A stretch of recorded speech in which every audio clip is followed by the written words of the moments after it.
Fire, fire, fire, fire. Now you've heard it.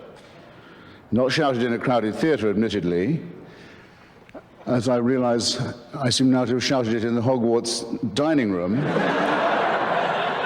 But the point is made. Everyone knows the fatuous verdict of the greatly overpraised Justice Oliver Wendell Holmes, who asked for an actual example of when it would be proper to limit speech or define it as an action, gave that of shouting fire in a crowded theatre. It's very often forgotten what he was doing in that case was sending to prison a group of Yiddish-speaking socialists whose literature was printed in a language most Americans couldn't read, opposing President Wilson's participation in the First World War and the dragging of the United States into this sanguinary conflict, which the Yiddish-speaking socialists had fled from Russia to escape. In fact, it could be just as plausibly argued that the Yiddish-speaking socialists, who were jailed by the excellent and overpraised Judge Oliver Wendell Holmes, were the real firefighters, were the ones who were shouting fire when there really was fire in a very crowded theatre indeed. And who is to decide? Well,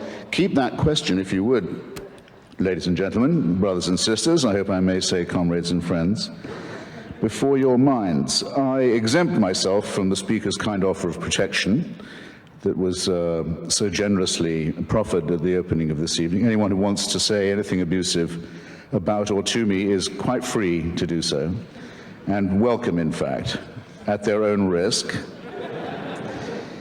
But before they do that, they must have taken, as I'm sure we all should, a short refresher course in the classic texts on this matter, which are John Milton's Areopagitica being the great hill of Athens for discussion and free expression, Thomas Paine's Introduction to the Age of Reason, and I would say John Stuart Mill's essay on liberty, in which it is variously said, I'll be very daring and summarize all three of these great gentlemen of the great tradition of especially English liberty, in one go. What they say is, it's not just the right of the person who speaks to be heard.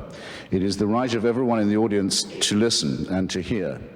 And every time you silence somebody, you make yourself a prisoner of your own action because you deny yourself the right to hear something. In other words, your own right to hear and be exposed is as much involved in all these cases as is the right of the other to voice his or her view.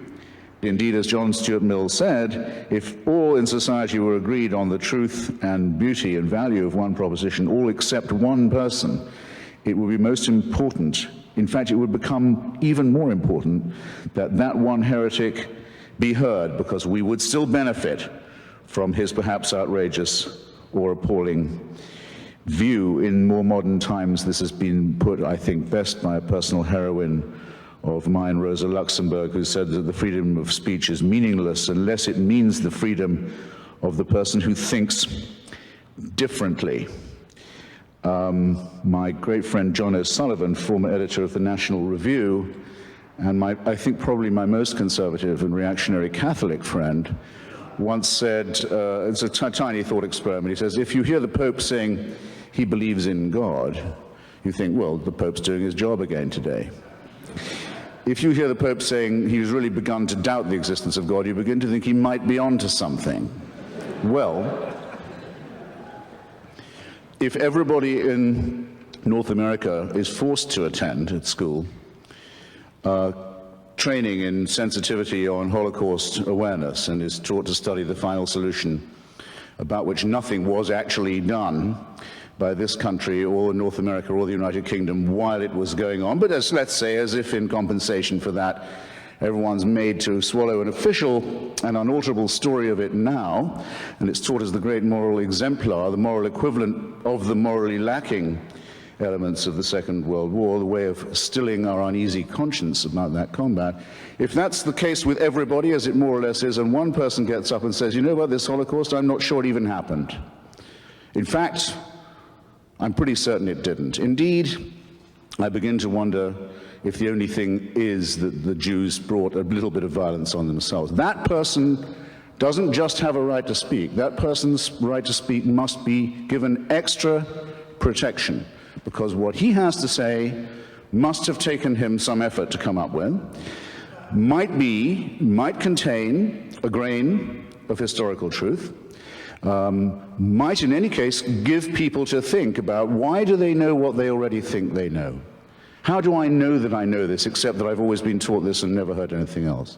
It's always worth establishing first principles. It's always worth saying, what would you do if you met a Flat Earth Society member? Come to think of it, how can I prove the Earth is round? Am I sure about the theory of evolution? I know it's supposed to be true. Here's someone who says there's no such thing, it's all intelligent design. How sure am I of my own views? Don't take refuge in the false security of consensus and the feeling that whatever you think, you're bound to be okay because you're in the safely moral majority. One of the proudest moments of my life, that's to say, in the recent past, has been defending the British historian David Irving, who is now in prison in Austria for nothing more than the potential of uttering an unwelcome thought on Austrian soil. He didn't actually say anything in Austria. He wasn't even accused of saying it. He was accused of perhaps planning to say something that violated an Austrian law that says only one version of the history of the Second World War may be taught in our brave little Tyrolean republic. The republic that gave us Kurt Waldheim as Secretary General of the United Nations, a man wanted in several countries for war crimes. You know, the country that has Jörg Haider, the leader of its own fascist party, in the cabinet that sent David Irving to jail. You know the two things that have made Austria famous, given it its reputation, by any chance? Just while I've got you. I hope there are some Austrians here to be upset by it. Well, a pity if not, but the two great achievements of Austria are to have convinced the world that Hitler was German and Beethoven was Viennese.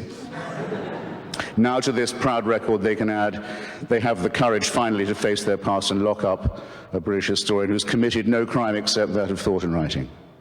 And that's a scandal. And I can't find a seconder usually when I propose this, but I don't care. I don't need a seconder. My own opinion is enough for me, and I claim the right to have it defended against any consensus, any majority, anywhere, any place, any time. And anyone who disagrees with this can pick a number, get online, and kiss my ass. Now, I don't know how many of you don't feel you're grown up enough to decide this for yourselves and think you need to be protected from David Irving's edition of the Goebbels diaries, for example, out of which I learned more about the Third Reich than I had from studying Hugh Trevor Roper and A.J.B. Taylor combined when I was at Oxford. But for those of you who do, I'd recommend another short course of revision.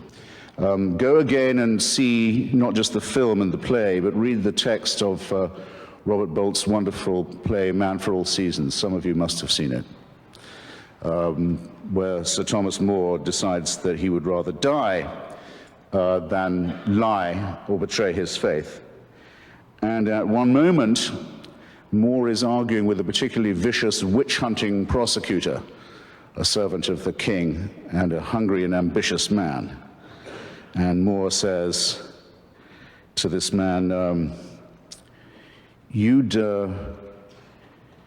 break the law to punish the devil, wouldn't you? And the prosecutor, the witch hunter, says, break it? He said, I'd cut down every law in England if I could do that, if I could capture him. And More says, yes, you would, wouldn't you? And then when you'd corner the devil and the devil turned round to meet you, where would you run for protection? All the laws of England having been cut down and flattened, who would protect you then? Bear in mind, ladies and gentlemen, that every time you violate or propose to violate the free speech of someone else, you, in potentia, you're making a rod for your own back, because the other question raised by Justice Oliver Wendell Holmes is simply this: who's going to decide? To whom do you award the right to decide which speech is harmful, or who is the harmful speaker? Or to determine in advance what are the harmful consequences going to be that we know enough about in advance to prevent? To whom would you give this job? To whom are you going to award the task of being the censor? Isn't it a famous old story that the man who has to read all the pornography in order to decide what's fit to be passed and what is fit not to be is the man most likely to become debauched? Did you hear any speaker in the opposition to this motion, eloquent as one of them was, to whom you would delegate the task of deciding for you what you could read, to whom you would give the job of deciding for you, relieve you of the responsibility of hearing what you might have to hear? Do you know anyone? Hands up. Do you know anyone to whom you'd give this job? Does anyone have a nominee? You mean there's no one in Canada good enough to decide what I can read or hear? I had no idea. But there's a law that says there must be such a person, or there's a subsection of some piddling law that says it. Well, the hell with that law then. It's inviting you to be liars and hypocrites and to deny what you evidently know already. About the censorious instinct, we basically know all that we need to know, and we've known it for a long time. It comes from an old story about another great Englishman, sorry to sound so particular about that this evening, Dr. Samuel Johnson, the great lexicographer, author of the first, compiler, I should say, of the first great dictionary of the English language. When it was complete, Dr. Johnson was waited upon by various delegations of people to congratulate him, of the nobility, of the quality, of the commons, of the lords, and also by a delegation of respectable ladies of London who attended on him in his Fleet Street lodgings and congratulated him. Dr. Johnson, they said, we are delighted to find that you have not included any indecent or obscene words in your dictionary. Ladies, said Dr. Johnson, I congratulate you on being able to look them up. Anyone who can understand that joke, and I'm pleased to see that about 10% of you can, gets the point about censorship, especially prior restraint, as it's known in the United States, where it's banned by the First Amendment to the Constitution. It may not be determined in advance what words are apt or inapt. No one has the knowledge that would be required to make that call, and more to the point, one has to suspect the motives of those who do so. In particular, the motives of those who are determined to be offended, of those who will go through a treasure house of English, like Dr. Johnson's first lexicon, in search of filthy words to satisfy themselves and some instinct about which I dare not speculate. Now, I am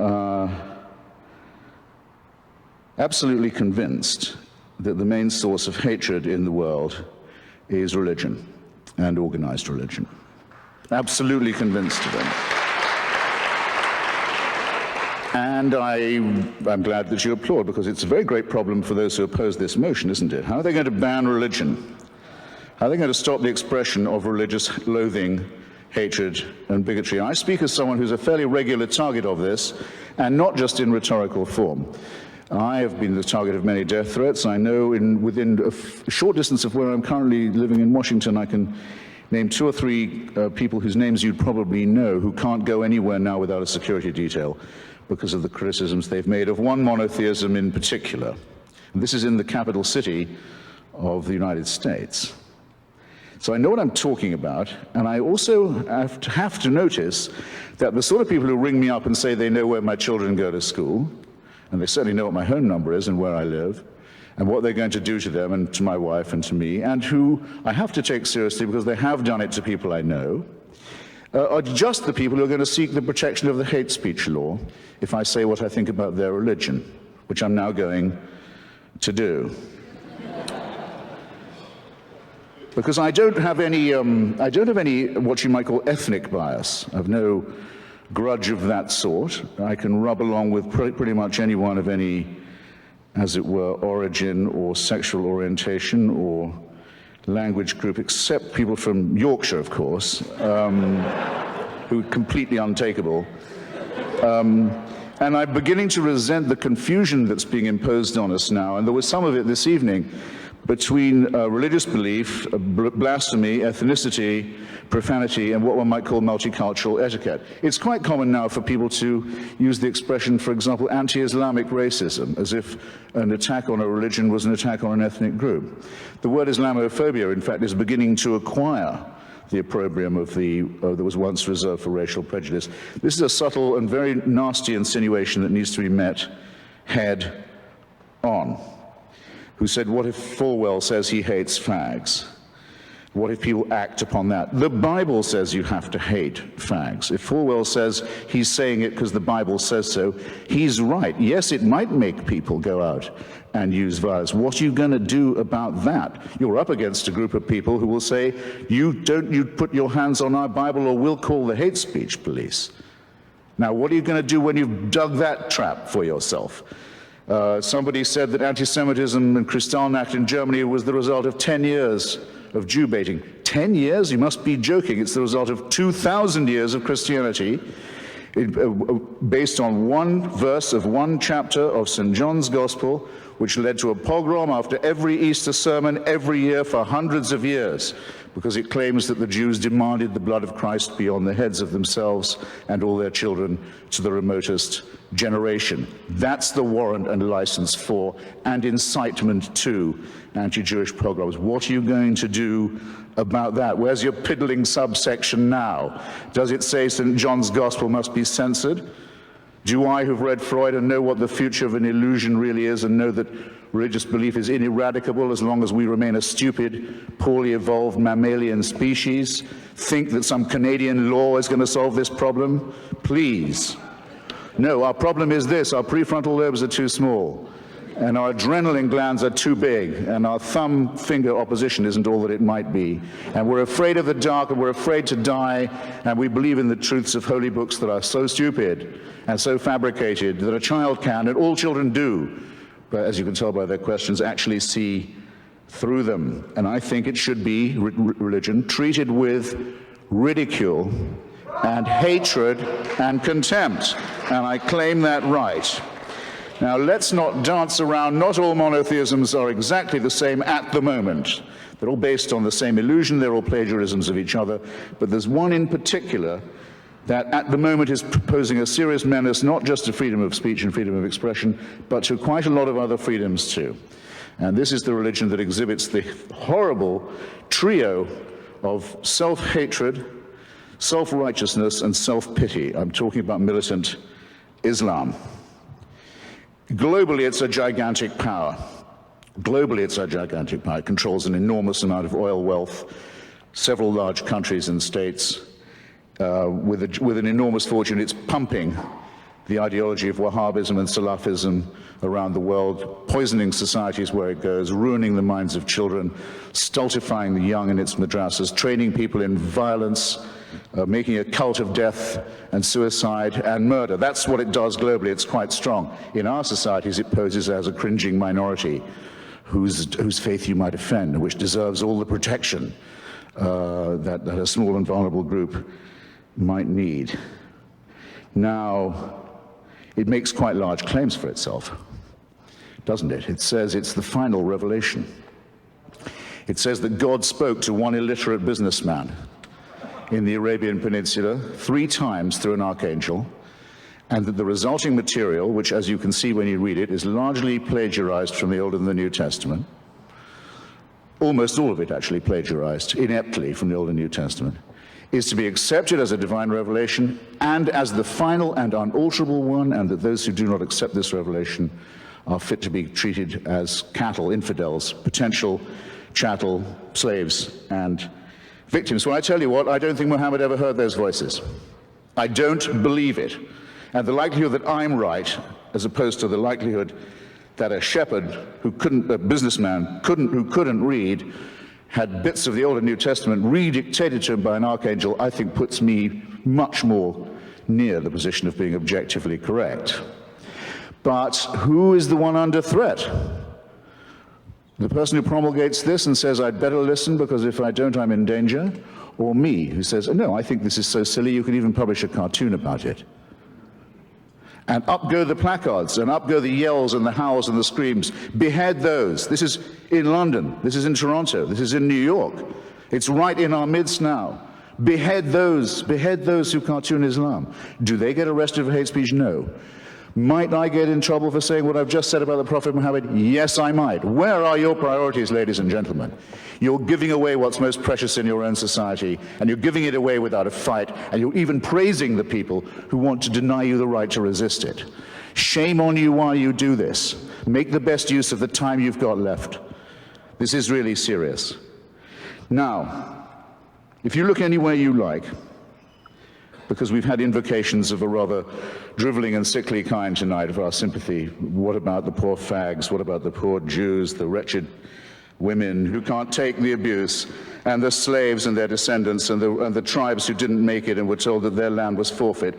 Look anywhere you like for the warrant for slavery, for the subjection of women as chattel, for the burning and flogging of homosexuals, for ethnic cleansing, for anti-Semitism, for all of this. You look no further than a famous book that's on every pulpit in this city and in every synagogue and in every mosque. And then just see whether you can square the fact that the force that is the main source of hatred is also the main caller for censorship. And when you realize that you're therefore this evening faced with a gigantic false antithesis, I hope that still won't stop you from giving the motion before you the resounding endorsement that it deserves. Thanks awfully. Night night. Stay cool. Support Ontario's public television. Donate at tvo.org.